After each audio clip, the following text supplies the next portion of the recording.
భో భో భో Bhujangam ప్రళయరవరం ప్రజ్వలజ్వాలమ. Hello అండి, welcome back to my channel. ఇంకొక మంచి యూస్ఫుల్ వీడియోతో మీ ముందుకు వచ్చేసా అండి. అదేంటంటే మీకు ఒక పుణ్యక్షేత్రాన్ని చూపిస్తున్నాను. అష్టాదశ శక్తి పీఠాల్లో ఒక శక్తిపీఠమైన కొల్హాపూర్ మహాలక్ష్మి అమ్మవారి టెంపుల్ని మీకు చూపిస్తున్నా అండి. అయితే ఈ వీడియోలో అమ్మవారి టెంపుల్ ఎక్కడుంది, ఎలా చేరుకోవాలి, మన తెలుగు రాష్ట్రాల నుంచి ఎలా చేరుకోవాలి, ఆ శక్తిపీఠం యొక్క విశిష్టత అన్నీ కూడా వీడియో చూపిస్తూ మాట్లాడుకుందామండి. సో మేమైతే పూణే నుంచి వెళ్ళాము. పూణే నుంచి మనకి కొల్హాపూర్ అమ్మవారి టెంపుల్ అనేది మనకి 5 hours పడుతుందండి. సో వన్ సైడ్ 5 hours పడుతుంది.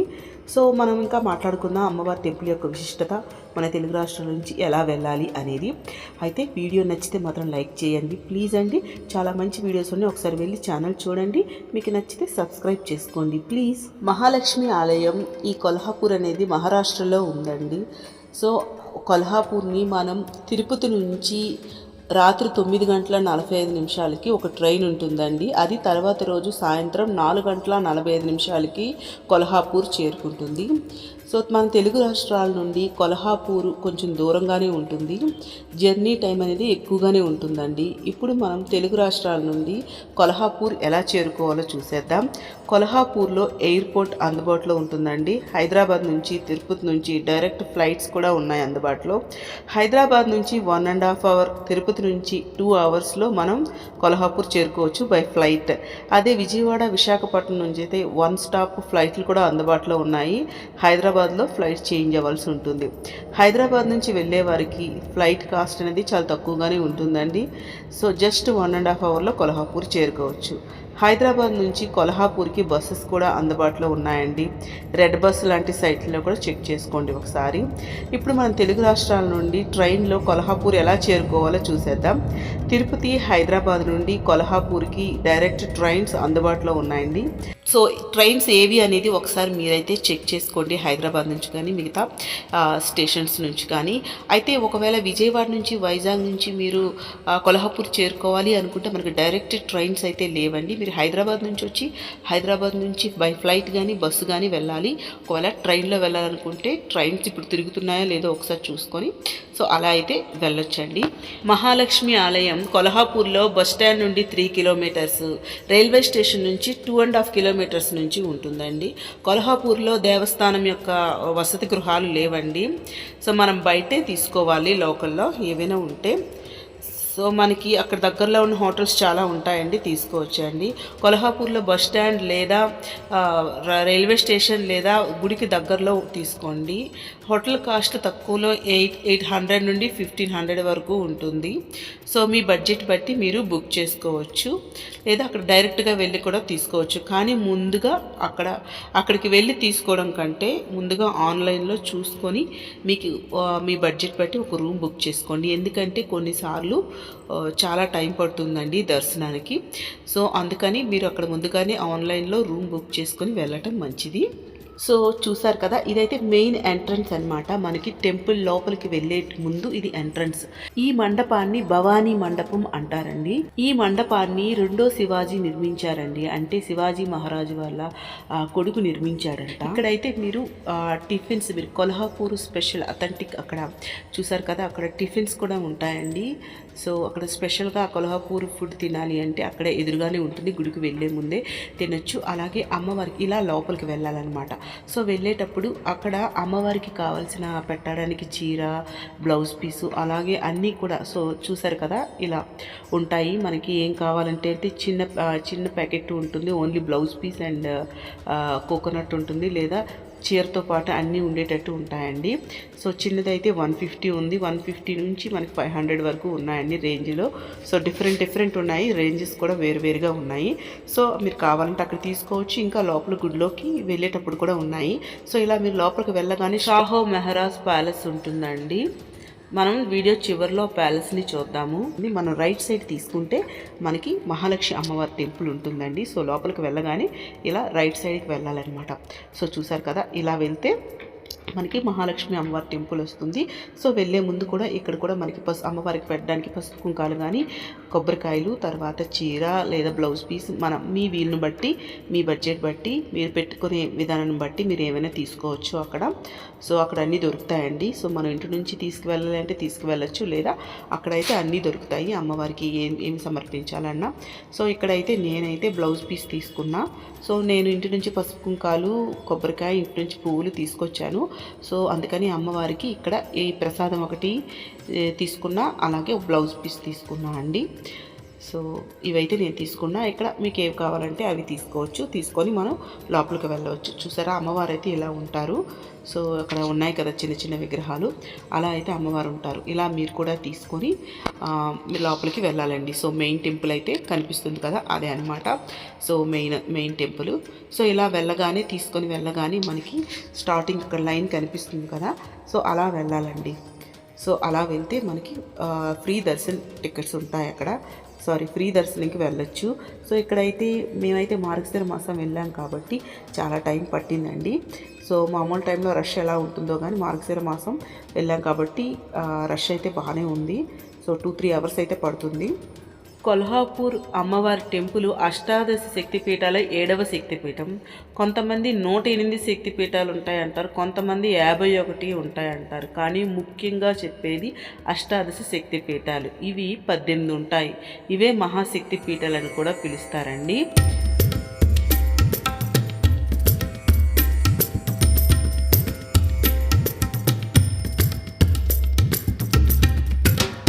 మనం ఇప్పుడు అమ్మవారి ఆలయం యొక్క స్థల పురాణం ఏంటి, విశిష్టత ఏమిటి అనేది చూసుకుందామండి. ఓసారి భృగు మహర్షి విష్ణుమూర్తిని దర్శనం చేసుకునేందుకు వచ్చారంట. విష్ణుమూర్తి మహర్షి రాకను గమనించలేదంట. దాంతో ఆగ్రహించిన ఆ ఋషి విష్ణుమూర్తిని వక్షస్థలంపై తన్నడంతో తాను కొలువై ఉండే వక్షస్థల భాగాన్ని ఓ ముని తన కాళ్ళతో తాకటాన్ని సహించలేని లక్ష్మీదేవి కోపంతో వైకుంఠాన్ని విడిచిపెట్టి ఈ ప్రాంతానికి వచ్చి ఇక్కడే తపస్సు చేసిందని, ఆ తరువాత ఇక్కడే ఉండిపోయారని అంటారు.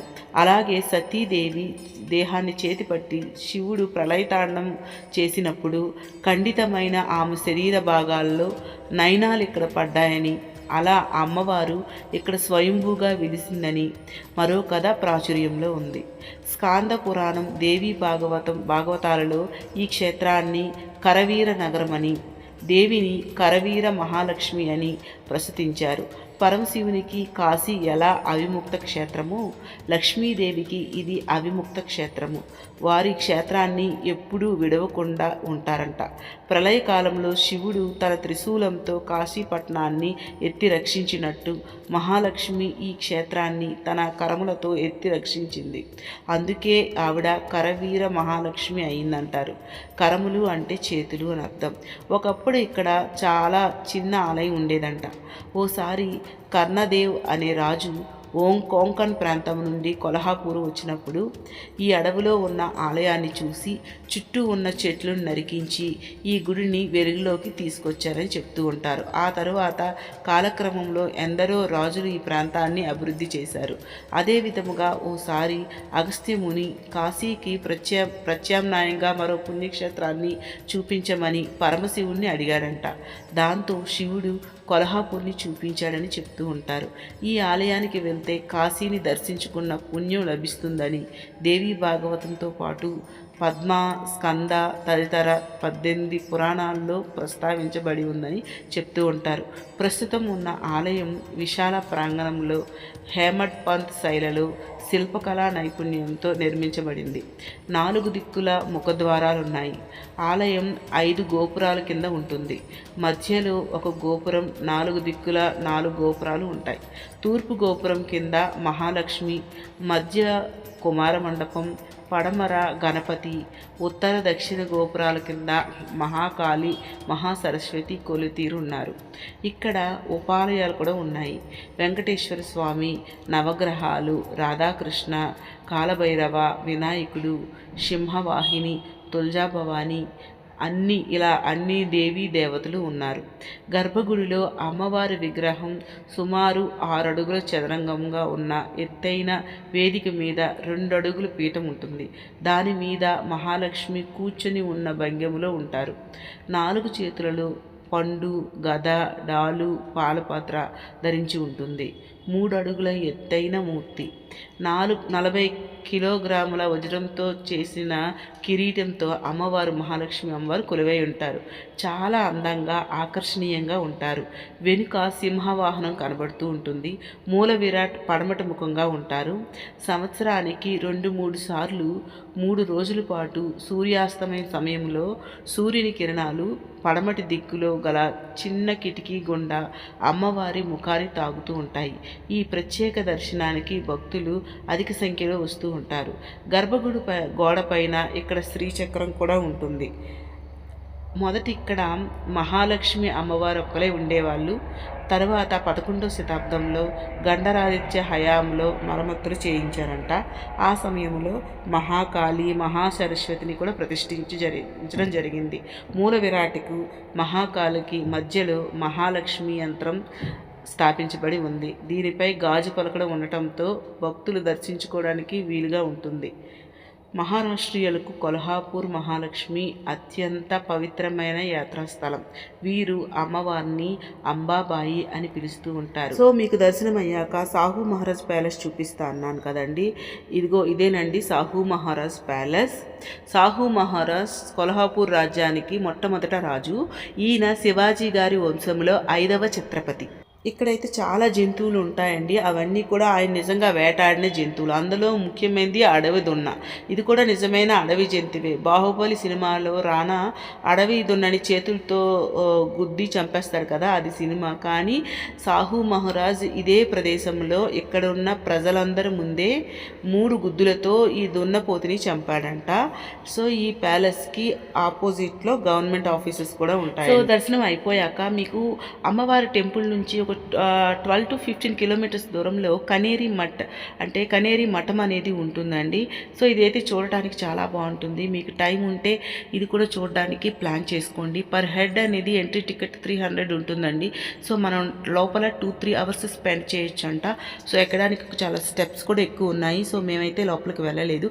ఇదైతే రూట్ మ్యాప్ అనమాట. మనం ఎంట్రన్స్ అయ్యాక లోపల ఏమేమి ఉంటాయి, అక్కడ కేదారేశ్వర లింగం అంటే కేదారలింగం ఉంటుందంట టెంపుల్. ఇంకా చాలా బాగుంటాయి. అంటే విజిటింగ్ చేయడానికి, ఫొటోస్ దిగడానికి కూడా బాగుంటుంది. అలాగే మేమైతే ఇక్కడ ఎగ్జిట్ నుంచి లోపలికి వెళ్ళి జస్ట్ ఏదైనా తిందామని అక్కడ ఒక క్యాంటీన్ ఉంది. సో అక్కడికైతే మేము వెళ్ళామండి. సో చూసారు కదా, ఆ స్టెప్స్ అంతా ఎక్కి లోపలికి వెళ్ళాలి. అయితే ఎంట్రన్స్ అనేది వేరే సైడ్ ఉంది, ఎగ్జిట్లో ఇది ఉంటుందన్నమాట. సో ఇలా వెళ్ళాక బయట కూడా మనం ఫొటోస్ దిగొచ్చండి. బాగుంది, అక్కడ సీనరీ అంతా బాగుంది. సో ఇలా అక్కడ కనిపిస్తుంది కదా, అలా అయితే మనం ఎంట్రన్స్ అది టికెట్ తీసుకొని అలా లోపలికి వెళ్తే 2-3 అవర్స్ పడుతుందంట మళ్ళీ బయటికి రావడానికి. నేనైతే బయట నుంచి షూట్ చేశాను అండి. సో చాలా బాగుంది. ఇంకా లోపలికి వెళ్తే చాలా బాగుంటుందంటే చాలా ప్లేసెస్ ఉంటాయంట. సో మీకు టైం ఉంటే మీరు ఇది కూడా ప్లాన్ చేసుకోండి. సో మీకు వీడియో అయితే నచ్చింది అనుకుంటున్నానండి. నచ్చితే ప్లీజ్ అండి లైక్ చేయండి, షేర్ చేయండి, నా ఛానల్ని సబ్స్క్రైబ్ చేసుకొని మీ ఒపీనియన్ని కామెంట్ సెక్షన్లో షేర్ చేసుకోండి. మళ్ళీ ఇంకొక మంచి వీడియోతో వస్తానండి. అప్పటి వరకు టేక్ కేర్, బాయ్.